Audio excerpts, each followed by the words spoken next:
Welcome to Elevate Youth on YouTube Live. We're so glad that you are back. This is the last week in our series, Subject to Change. So I'm going to go ahead and get us started with a story. Back in my days of being a complete heathen, I used to come home late all the time. This is when I lived with my parents, and my parents are early to bed, early to rise. And in high school and college, that's not the way that I was, because my parents didn't want to be woken up by me coming home. They gave me a curfew. I hated curfew. I wanted to be my own boss. I wanted to come home when I wanted to come home. And that thought process didn't get me very far at all. Right, Mom? And after a couple of times coming home late, I eventually would get grounded and curfew would get earlier and earlier. And eventually it got to a point where I was kicked out of my house for a short period of time, which was not good. And I quickly realized what needed to be done. I had some changes to make. And let me tell you, I was not excited to make those changes, because all of my friends either didn't have curfews or had super late ones. But I needed to make those changes, and it started by changing the way that I viewed the purpose of a curfew. I saw an early curfew one way, and then I had to view it another way. And it wasn't just so my parents wouldn't get woken up when I came home. It was for my safety too. There's always two ways to look at something. Here's an example of what I mean by that. Take a look at this picture. What do you see? Now, if you look this way, you see a duck. If you look this way, you see a bunny, right? Two ways to look at it. Let me give you another example. There's a clown. Pretty obviously a clown, right? Or is it? When you flip it over, it's a princess. There's always two ways to look at something. Now, this sermon isn't about curfews or pictures. It's about the fact that if you're anything like me, there are some things in your life that could use changing. Now, for you, maybe it's school. Maybe you know your geometry grade could use some improving, but you also know that it will require more time studying and less time playing video games. And you know that if you dial down the gaming, you're going to miss out on some time with your friends. Or maybe you need to get serious about practice, whether it's soccer, band, or debate club, or right now you're just coasting. And you know that with some more work, you could take things to the next level. Or maybe it's a little more real. Maybe it's about a friend who isn't the best influence on you, but you've known him or her since preschool. And plus, if you pull away from them, it'll affect your entire group dynamic. Or maybe it even goes deeper. Maybe it's about the words that you use when you talk to others. You're always the funny one in class with the quickest comebacks, but you're also the one who can hurt someone with your quick wit. And while you like getting the laughs, you're starting to think that it isn't the kind of thing you want to be known for. And maybe it's an issue of addiction, a habit that's hurting you or hurting other people, or both. A poor choice that you make over and over. We all have something that we need to change. But no matter the issue, no matter the change, there's a common thread that runs through every situation. When it comes to making a change, it's easy to see we need to do something, but it's really difficult to actually do what we need to do. But why is that? If we know we need to make a change that's for good and it benefits us and other people, why don't we just do it? I think there are a few reasons why this is so challenging. First reason, we're afraid to fail. This is universal. No one ever wants to fail, and if the past is any indicator, we're going to fail. We're afraid to stand out. For some of us, it's easier to just roll with the B average, be the second chair, or be extra number 3 in the school play instead of being the lead actor. We want to care, but not too much. We like attention, but we don't necessarily want the wrong kind of attention. We don't want to be seen as someone who, quote unquote, tries too hard. So we keep doing what we've always done so that we don't draw attention to ourselves. We don't want to seem judgmental. If we start changing certain behaviors or attitudes, we're worried that people will think that we think that we're too good for them because they haven't made any changes. Let's say our group of guy friends talks a certain way about girls, and you decide that you don't feel comfortable talking that way anymore. But if you change this, you risk looking weird or judgmental. And plus, there's a chance that they won't think they can be themselves around you anymore. Is there any win here? And finally, we don't attempt change because it seems overwhelming. Between school, homework, cheerleading practice, and your part-time job, anything seems more just seems exhausting to think about. Working on something to make yourself better, your life better, just seems like a whole lot of trouble. And now that I've thoroughly depressed everyone, I actually have some good news.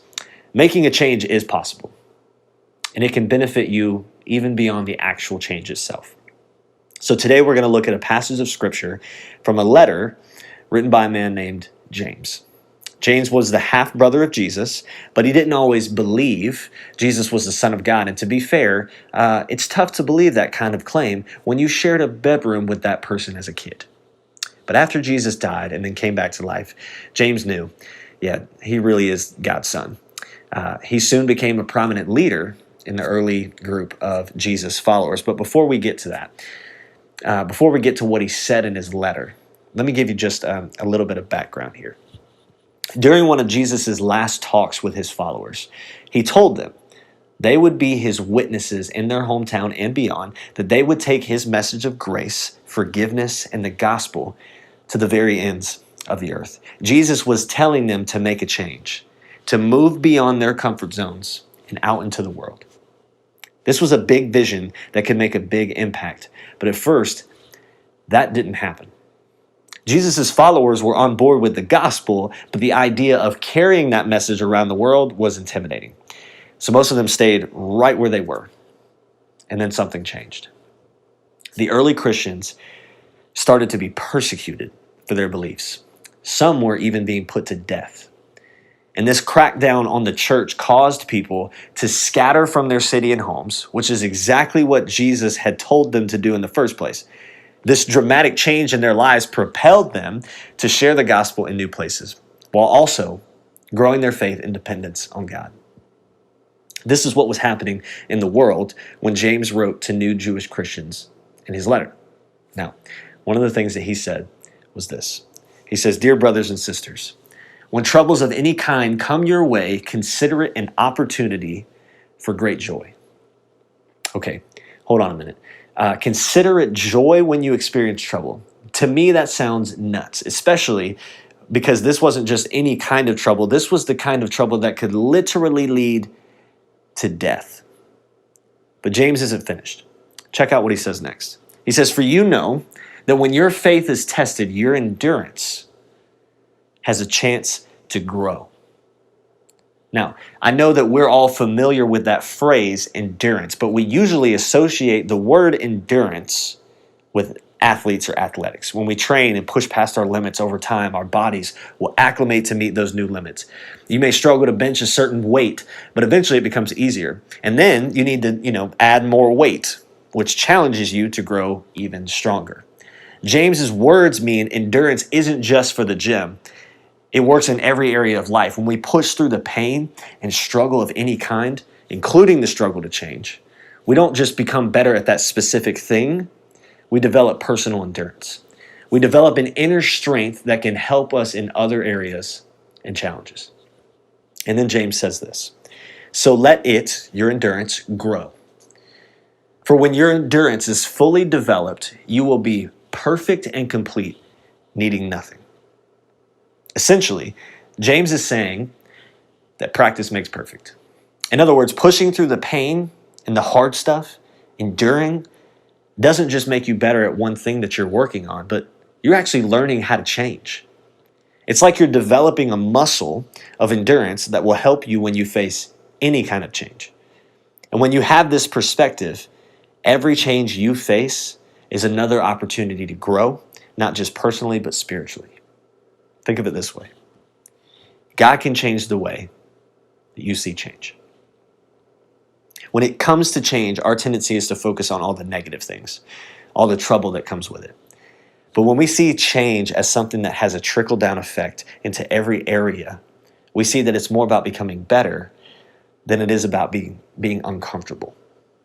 When we view change this way, the way that God does, we recognize that it's all about growth. It's a positive thing because it's all about growing as a person, as a friend, as a daughter or son, getting stronger and tougher, developing better character. Now, I realize that this idea, it's not going to get everybody excited about tackling goals, improving grades, and exercising. Like we've already said, it's a tough sell for all of us, but It probably felt that way for the reader of James's letter as well, because keep in mind that they were trying to avoid being murdered for their faith. But James is telling them that when we trust who God is and what he's like, we can be sure that God is doing something in us, no matter how uncomfortable the change may be. So whatever we have to do to endure and persevere through the change, it's worth it, because there's a bigger picture that God is painting. This is so important for you to get at this stage of the life that you're in, because even though change is absolutely challenging now, it will only grow more challenging as you get older. Life doesn't become simpler as you move into new stages. It gets more complex. You'll exchange schoolwork for a career. You might exchange dating for marriage. You might exchange your family now for a family of your own one day. And the strength that you develop now will be the strength that will take with you into the future. So when you pursue endurance in the face of change now, you'll be better prepared for even bigger challenges in the future. And ultimately, developing personal endurance will build and deepen your faith. So I want to encourage you to change the way that you see change. So here's what I'm asking you to do this week. I'm asking you to change your perspective on the things right in front of you. That thing that you know you need to change, I'm asking you to see it as an opportunity to grow your faith, endurance, and character. So instead of saying, I'm working hard to change this one thing, say, I'm working hard to become a person who changes things. Maybe this helps a lot. Maybe even tell a friend or friends, your parents, or tell your small group leader about the change that you want to make and ask them to encourage you. It's so powerful to have people who give us the encouragement and perspective that we need. So invite others into the change process. You'll be amazed at how much this can speed things up. So as we head out, I want you to pick one area that you think you need to change or believe God is calling you to change, and then change the way that you see it. Decide you'll at least begin to think about it differently. Decide to think of it not as changing what you do, but working on who you are. And trust God to help you get there. He, after all, wants you to live the best possible life, and as you do, you may just find the part of your life that feels impossible to change is actually subject to change.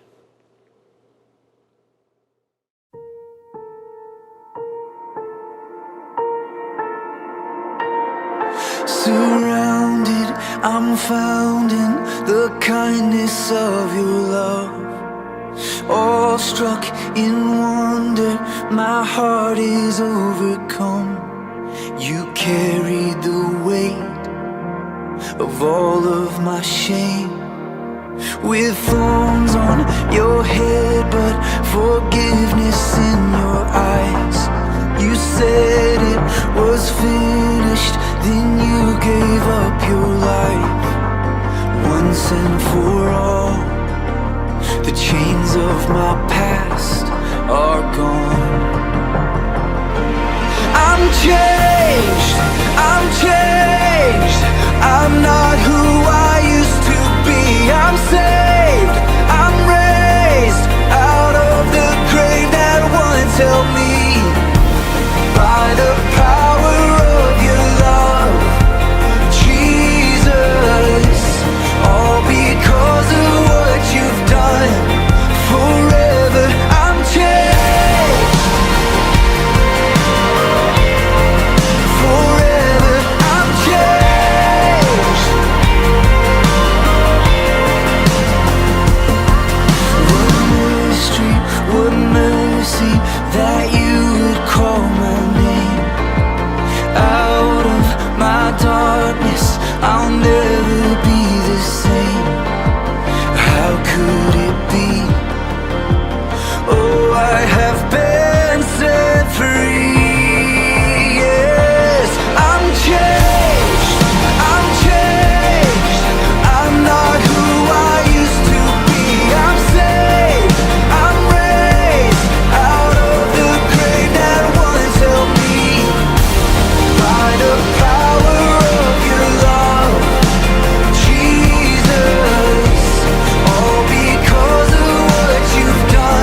wash my sin away.